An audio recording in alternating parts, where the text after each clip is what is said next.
안녕하세요. 사연살롱이에요. 오늘의 사연입니다. 전 여자 사람입니다. 3남매 중 막내고요. 서론 다 접고 이야기부터 하자면 저희 오빠는 군대 제대 후에 대학을 다니다가 사고를 쳐서 새언니와 저희 집에서 같이 살고 있습니다. 다른 집도 그런가요? 저희 집은 장남의 기대를 많이 했었어요. 저와 언니는 집에서 무시당하고 뭘 해도 당연히 늘 마지막이었고요. 가난한 데다 오빠에게 지원을 많이 해주다 보니 언니는 결국 고등학교를 자퇴했고 검정고시를 보고 대학을 갔습니다. 저도 고등학교를 처음 들어갈 때 돈이 100만 원 안 되게까지 깨져서 학교를 보내내 만회하면서 가족 간의 마찰이 많았는데 언니가 무조건 저는 졸업시켜야 한다면서 커버해준 덕에 학교 다니고 있고요. 저희 언니는 어디 가서 말도 잘하고 처음 시키는 일도 척척 잘하고 똑부러지는 스타일이라 어린데도 어디 가서 무시 안 당하고 아빠가 없는 저희 집에서 가장입니다. 아빠는 다른 지역에서 일을 하시기 때문에 가족 간의 큰일은 언니와 상의를 한 뒤에 결정하는 게 대부분입니다. 돈 관리 또한 엄마와 언니가 함께 하고요. 근데 오빠가 사고를 쳐서 새언니를 데리고 왔어요. 저희 언니는 혼전순결을 외치는 사람은 아니고 임신은 축복이고 여자만의 특권이고 아주 귀중한 거라고 생각해요. 하지만 혼전 임신은 진지하지 않은 그저 하룻밤 불장난이라고 생각하는 사람입니다. 혼전 임신의 케이스가 능력이 없고 돈이 없고 나이가 어린 세대들에게 많이 일어나기 때문에 아기들만 불쌍하다고 싫어해요. 하지만 임신이 되어버렸고 이왕 아이가 생긴 거 언니도 새언니한테 잘해주려고 사골도 끓여다 주고 보양식도 해주고 그랬는데 비리다면서 치우라고 하고 새언니가 아주 상전이네요. 오빠라는 인간은 하루 종일 컴퓨터만 잡고 있고요. 그리고 언니와 저는 어렸을 때부터 항상 오빠에게 밀리다 보니 서로가 더욱더 소중합니다. 부모님의 무관심 속에 저를 사춘기 때 엇나가지 않도록 잘 지탱해준 건 언니고 학교에서 모자른 성교육도 언니에게 받았습니다. 언니에게 가르침을 받아서인지 저 역시 사랑하는 사람과의 관계는 좋지만 책임을 질 수 있는 선에서 사랑을 나누는 것이 좋다고 생각하는데 오빠와 새언니를 보면 아이만 불쌍해 보이고 새언니는 입덧이 무척 심한 사람이라 임신기간 내내 거의 파김치 수준이었습니다. 그렇게 새언니는 출산을 했고 저한테는 조카가 생겼습니다. 임신기간에는 그래도 양반이었어요. 산후조리는 저희 엄마가 다 해주셨고요. 임신하고 나서 애를 안 지우려다가 집에서 쫓겨난 새언니라 엄마가 미안하다면서 다 해주셨거든요. 근데 출산을 하고 나니 처진 뱃살 때문에 요가를 다녀야겠다고 저희 엄마 보고 요가 학원을 끊어달라고 하네요. 저희 엄마도 처음엔 오빠를 지지했는데 오빠가 사고치고 난 후에 언니가 내가 이런 오빠 때문에 학교 생활 다 포기하고 동생 뒷바라지하고 있는 줄 아냐면서 한번 터뜨린 적이 있습니다. 그 뒤로는 엄마도 저와 언니한테 이때까지 내가 못 챙겨준 거 지금이라도 내가 엄마 노릇 하겠다면서 언니 편이 되어주셨고요. 요즘 언니와 엄마와 저는 친구처럼 같이 영화도 보러 다니고 쇼핑도 합니다. 여튼 집에서 돈이 오가는 일은 언니가 모두 알아야 하기 때문에 엄마는 이 일을 언니에게 말했고 언니는 역시나 절대 안 된다는 말뿐이었어요. 새언니에게 공원 가면 널린 게 운동기구라고 거기서 운동하라고 했고 새언니는 대놓고 저희 엄마 보고 언니에게 허락받고 돈을 쓰냐며 언니가 너무 엄마를 잡고 산다는 둥 이상한 말을 했고요. 언니도 그 말을 듣고 화를 많이 냈지만 한번 두고 보겠다며 참고 넘어갔습니다. 그날 이후 우리 언니가 원래 친구와 같이 자취를 했는데 막 나가는 새언니가 내 집을 마음대로 휘저는 걸 못 보겠다며 자취를 접고 집으로 왔습니다. 새언니는 언니가 없을 때 저를 부려먹기 시작했고 아이는 대부분 저희 엄마가 보셨습니다. 그것도 모자라 우리 언니 방에 들어가 언니의 옷과 액세서리 등등 막 입고 다니기 시작했고 한두 번 참던 언니도 못 참겠는지 오빠를 불러다가 뭐라고 했습니다. 새언니가 도둑처럼 막 가져다 쓴다고요.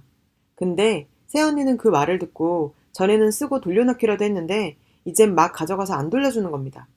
그래서 언니는 방마다 열쇠 키를 달고 문을 잠가버렸어요. 오빠는 하루 종일 컴퓨터 게임만 하고 집에는 관심이 없고요. 새언니는 밥 먹을 때도 엄마나 저한테 차려달라고 하고 기가 막혀서 아직도 화가 나는데 언니는 조용히 지켜보다가 어느 날 미니 냉장고 하나를 사왔어요. 그 안에 인스턴트 음식, 3분 음식, 라면 등등 간단하게 먹을 수 있는 김, 멸치볶음, 김치 이런 걸 왕창 사다 놓더니 새언니 방에 놔줬어요. 새언니가 이게 뭐냐고 물어보니까 언니는 새언니가 너무 밥 차려 먹는 걸 귀찮아하는 것 같아서 그냥 방에서 알아서 차려 드시라고 내가 하나 샀다. 맘에 들었으면 좋겠다. 이러고 저와 엄마를 데리고 나와 그날 외식했어요. 언니는 여기는 우리의 집이지만 우리라는 말은 공동생활을 하면서 지켜야 할 부분은 지켜줘야 그게 우리의 집이 되는 거라며 이제 새언니가 자꾸 부려먹거든 무시를 하던가 얘기를 바로 하던가 하라고 하더라고요. 새언니나 오빠가 자꾸 이렇게 무책임하게 나오면 그들한테 우리의 집이 아니라 나의 집으로 만들겠다고. 언니의 눈에 모든 게 다 보이게 하라고 하네요. 그 뒤로 저와 엄마는 새언니와 오빠와의 마찰을 줄였고 오빠와 언니가 거실로 나오면 저희는 방으로 들어가고 그런 식으로 지냈습니다. 그 외에도 수많은 일이 있었지만 다 넘기고 결정적인 사건을 꺼낼게요. 어느 날 언니가 저희 집으로 남자친구를 데리고 왔습니다. 언니의 남자친구는 언니와 고등학교 때부터 사귀었고 저희 집이 힘들 때 기쁠 때 항상 함께한 오빠여서 거의 친오빠처럼 지내는 오빠입니다. 그리고 가족 간에도 무척이나 친해서 언니 또한 오빠네 가족들한테 무척이나 이쁨 받고요. 이미 그 집에서는 공식적인 며느리인데 언니한테 결혼 언제 할 거냐고 물으면 언닌 그저 웃기만 하네요.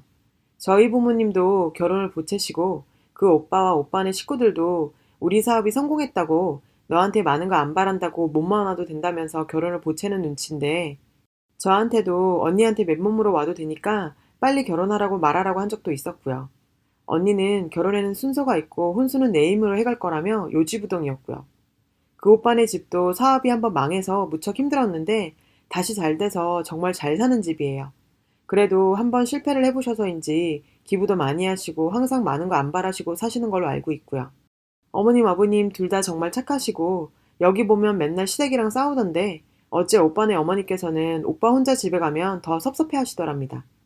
오빠 또한 공부도 잘하고 이름만 대면 알만한 이름 있는 대학에 다닙니다.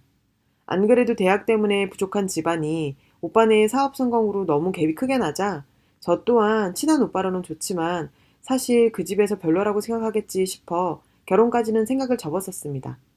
언니는 자존심이 센 사람이라 오빠가 몇 번 프로포즈를 했는데 연애만 하자면서 딱 잘라 거절한 걸 저도 알고 있는데 이번에 데리러 온 건 뭔가 기류가 이상하더라고요. 얘기를 하다 보니 역시나 언니와 오빠가 결혼을 한다고 했고 언니의 남자친구는 엄마와 친오빠와 술자리 가지다가 드디어 결혼하게 되었다면서 울기까지 했네요. 그렇게 잘 지나가나 싶었는데 새언니가 눈치 없게 끼어들어 집안과 학교는 어디를 다니는지 무슨 소의 등급표 먹이듯이 물어보더라고요. 형부될 오빠는 성심성의껏 대답을 했고요. 근데 새언니는 저희 언니의 조건이 너무 안 좋은 것 같은데 젖은 길 자기 발로 들어가는 거 아니냐면서 아가씨가 성격도 어찌나 더럽고 까탈스러운지 방마다 열쇠를 달고 다닌다고 이런 얘기를 하는데 성격이나 열쇠 얘기는 우선 넘기던 저희 언니가 조건 얘기 듣고 뻥 터졌네요.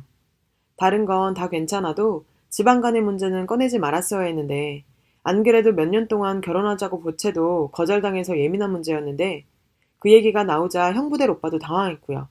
그래도 언니가 남자친구가 있으니까 웃으면서 넘겼는데 남자친구를 보내고 나서 오빠를 부르더니 청천벽력 같은 소리를 했습니다. 내가 결혼 미룰 테니까 지금 내가 혼수로 모아둔 돈이 5천 있는데 내가 대출을 받든 어찌든 집 하나 구해줄 테니까 그 돈은 차차 갚던가 해서 나가서 살라고요. 오빠는 언니가 울면서 소리 지르니까 당황했는지 언니 달래고 엄마와 저는 언니 옆에서 아무 말도 못한 채 앉아만 있었네요. 언니와 저는 속마음을 자주 터놓고 얘기를 하기 때문에 서로에 대해 많이 알아요. 언니는 어려운 집안 사정과 그것 때문에 학업을 포기했지만 그걸 창피하다고 생각하지 않았어요.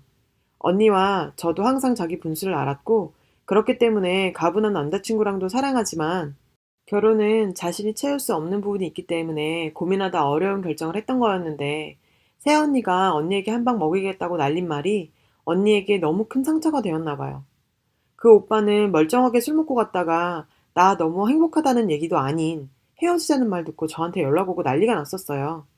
저희 집에 먼저 말씀드리고 며칠 뒤에는 형부 집에 결혼 얘기하려고 했는데 다 취소돼 버리고 저희 엄마도 이제 못 참으시겠는지 오빠네 보고 나가라고 하시고 언니가 이렇게 무너지는 모습을 처음 보는 저로서는 어떻게 해야 할지 모르겠어요. 언니는 지금 남자친구랑도 안 만나고 방 안에서만 지내네요. 오빠와 새언니는 엄마가 내쫓아버려서 어디로 갔는지도 모르겠고요. 그래도 희망적인 건 언니의 남자친구가 포기를 안 한다는 점이에요. 일생에 단 한 번뿐인 결혼은 언니와 하겠다고 결혼을 미루는 건 괜찮지만 헤어지는 건 안 된다고 저더러 자기 편이 돼달라고 하는데 언니가 너무 완고해서 고민이 돼요. 언니가 진정이 되고 난 뒤에 얘기를 하려고 하는데 언니의 상태가 더 안 좋아지는 것 같아요. 몇 년을 함께 지내도 힘들어도 항상 꿋꿋하던 언니가 왜 내가 이런 집안에서 태어났는지 모르겠다고 나도 내가 누릴 수 있었던 거 다 누렸다면 이렇게 죄책감 안 가지고 고민도 안 하고 결혼했을 거라며 자기 한탄을 하고 죽고 싶다 그러고 평생 동안 참았던 게 다 터졌는지 정말 언니가 아닌 것 같아요. 언니의 모습을 보면 정말 탑이 와르르 무너진 느낌이 들 정도로 엉망이네요. 병원에라도 데려가 봐야 할까요? 언니는 제가 힘들 때 저를 잡아주고 지탱해줬는데 저는 언니가 무너져 내렸을 때 어떤 말을 어떻게 꺼내야 할지 감도 못 잡고 있으니 정말 죄책감 들고 하루하루가 힘들어요. 언니가 이때까지 무리하고 있었다는 생각은 한 번도 해보지 못했어요. 언니니까 나에게 양보하고 언니니까 나를 챙겨주고 어떻게 보면 고맙기도 하지만 당연스럽게 여겼을 수도 있는 것 같아요. 새삼스레 언니가 놓쳐왔던 것들을 되돌아보게 되면서 우리 집이 정말 언니에게 짐이 되는 건 아닐까 하는 생각이 드네요. 시집갈 때 한 푼 보태줄 수 없는 부모님과 책임감도 없고 능력도 없는 오빠와 새언니와 아직 나갈 돈이 많은 저까지 언니한테 도움이 되고 싶어요. 이 사연의 후기입니다. 하루에 수십 번 나도 언니처럼 학교 그만두고 일할까 생각하지만 언니의 짐을 덜어주기엔 아직 저의 나이가 어린데다가 아예 고등학교를 실업계로 가서 아르바이트도 하면서 조금이나마 힘이 되고 싶어 언니랑 의논도 했었어요. 근데 언니는 돈 걱정 말고 인문계로 가서 공부해서 대학 가라며 너의 생각을 알겠지만 학벌이 짧으면 사회에서 무시당하기가 쉽다며 저를 설득했었어요. 저도 공부는 하고 싶었기 때문에 수긍하고 고등학교를 인문계로 갔습니다. 항상 10시 넘어 끝나는 학교와 새언니의 구박과 오빠의 무책임 때문에 언니가 힘든 걸 많이 알아차리지 못했나 봐요. 언니를 병원에 데리고 간다는 말은 언니가 위장이 안 좋아서 스트레스를 받거나 밥을 안 챙겨 먹으면 속이 망가지기 때문에 걱정이 돼서 했던 말입니다. 정신병원에라도 데려가야 한다는 것처럼 생각한다고 오해하시는 분들이 계셔서요. 너무 저희 가족을 기생충 취급하듯이 하지 말아주세요. 그리고 저 또한 새언니에게 화가 많이 나서 성질도 내보고 싶었고 머리채라도 휘어잡고 싶었지만 예전에 한번 새언니와 조카 문제로 엉선 높여 싸웠는데 언니가 그 일을 알고 엄청 화를 냈어요. 화를 내는 건 내가 할 일이지 네가 할 일이 아니라며 네가 버릇없이 굴면 밖에서 언니랑 엄마가 욕먹는다고 아무리 못나도 위더들은 어른이라고 그렇게 언성 높여 싸우면 안 된다고 했었거든요. 그래서 조용히 있었죠. 근데 아무리 그런 말을 들었어도 제가 그 상황에서 참았으면 안 되는 거였는데 아직도 화가 가라앉질 않네요. 언니는 지금 많이 진정된 상태입니다. 요 며칠 동안 밥도 안 먹어 살이 쪽 빠졌는데 오늘 아침 묵묵히 나와 혼자 양푼통에 밥이랑 반찬을 부어 비벼 먹더니 샤워도 깔끔히 하고 예전 모습으로 돌아왔습니다. 근데 그 모습을 보니 또 혼자 끙끙하며 무리할 것 같아서 언니를 붙잡고 얘기했습니다. 언니가 우리를 책임지려는 건 알지만 그 책임감 때문에 언니의 소중한 인생까지 뺏고 싶지 않다고요. 우리 가족이 짐이 되는 것도 알고 내가 아직 어려 언니에게 아무런 도움이 될 수 없는 것도 알지만 나도 곧 커서 성인이 될 거고 내가 저번에 언니한테 혼나서 새언니한테 아무 말도 못했지만 새언니가 또 우리 집에 와서 이상한 짓 하면 나도 가만히 안 있을 거라고. 그랬더니 언니가 엄마와 저를 단 한 번도 짐이라고 생각해 본 적이 없답니다. 저를 엄마가 낳았지만 부모님이 맞벌이 하면서 키운 건 다 내가 키웠고 그래서 넌 내 동생이면서도 딸인데 널 어떻게 짐이라고 생각하냐고요. 엄마도 나를 낳아주고 아파서 쓰러질 때까지 일하면서 보냈는데 당연히 내가 모시는 건 당연한 거고 오히려 내가 원해서 이 길을 택한 건데 그 스트레스가 쌓일 때마다 너한테 풀게 돼서 미안하다고 해요. 결혼은 내가 시집을 가는 건데 집에서 뭘 해준다는 것 자체가 말이 안 되는 거라 언니도 돈을 모으게 된 거고 그 문제에 엄마와 저는 상관이 없다고 하더라고요. 우리 가족까지 포옹해주지 않을 남자였다면 지금까지 만나지도 않았을 거라고. 참, 세상에 이런 언니가 어디 있을까요? 또 언니가 그저 우리가 어떻게 살았는지도 모르는 그 새언니한테 내가 이때까지 노력한 시간들을 그딴 식으로 듣게 되니 너무 어이가 없고 다 뒤엎고 싶었지만 그래도 윗사람이니 자기가 참으려고 했는데 결국엔 터져버렸다고 웃더라고요. 남자친구 만나서 다시 얘기하러 갔다 올 거고 언니가 감정이 터져서 그렇지 이렇게 헤어지는 게 말이 안 되는 거라고 안심하라고 다독여줬어요. 당당하게 결혼해서 엄마랑 저한테 반듯한 형부 만들어주고 자기 편 하나 만들어 놓을 거니까 걱정하지 말라고요. 저 달래주다가 제가 예쁘다는 옷 골라 입고 남자친구 만나러 나갔네요. 몇 시간 지나서 형부대를 그 오빠한테 고맙다고 다 해결됐다고 나중에 저녁이나 한번 먹자고 문자 왔어요. 아직 처리하지 못한 오빠와 새언니가 자꾸 마음에 걸리네요. 엄마와 저는 이제 다 괜찮아졌으니 새언니와 오빠만 어떻게 치워버렸으면 좋겠는데 조카가 마음에 걸리기도 했어요. 형부가 처음엔 오빠네 가족한테 월세로라도 자기 돈으로 집을 하나 얻어주겠다고 했는데 언니와 제가 절대 안 된다고 말렸습니다. 언니가 자기가 차라리 조카를 보고 말지 그 꼴은 못 보겠다고. 그러니까 형부가 버럭하면서 아무리 가족 사정 다 이해해도 우리도 아이 가져야 되는데 조카한테 홀려서 자기는 상대도 안 해줄 거 뻔하다면서 그건 싫다고 하고요. 그 얘기 듣고 농담인 거 알면서도 가족들 얼굴 다 빨개지고 언니도 그 말은 다시는 안 꺼냅니다. 그렇게 며칠 고민하다가 내일 오빠랑 새언니를 불러다가 1,000만 원을 빌려주고 각서를 받고 그냥 치워버리기로 했습니다. 아무리 철이 없어도 부모는 부모니 만약 1,000만 원도 못 갚고 자리도 못 잡고 발전이 없다면 그냥 아이를 데려오는 걸로요. 아무리 생각해도 그 사람들 치워버려야 우리 언니가 마음이 좀 편해질 것 같습니다. 결정하고 나니 속이 후련합니다. 만약 조카를 데리고 오게 된다면 엄마와 제가 돌볼 수 있는 선에서 열심히 돌보기로 했어요. 조카가 싫은 건 아니니까요. 오늘 언니와 오랜만에 함께 같이 자기로 했어요. 얘기도 많이 할 거예요. 형부와 언니는 정확한 날은 시댁 친정 식구들과 상의를 해야겠지만 제 수능이 끝나고 내년 봄쯤에 결혼하기로 했습니다. 아직 갈 길이 멀긴 하지만 저를 믿어주는 가족이 있고 헌신적으로 저를 보살펴주는 언니의 노력이 물거품이 되지 않도록 저 또한 노력하고 지내겠습니다. 많은 관심과 댓글 감사합니다. 여러분, 사연 댓글에 응원과 현명한 조언 부탁드려요. 좋아요와 구독은 저에게 큰 힘이 됩니다. 오늘도 좋은 일 가득하세요.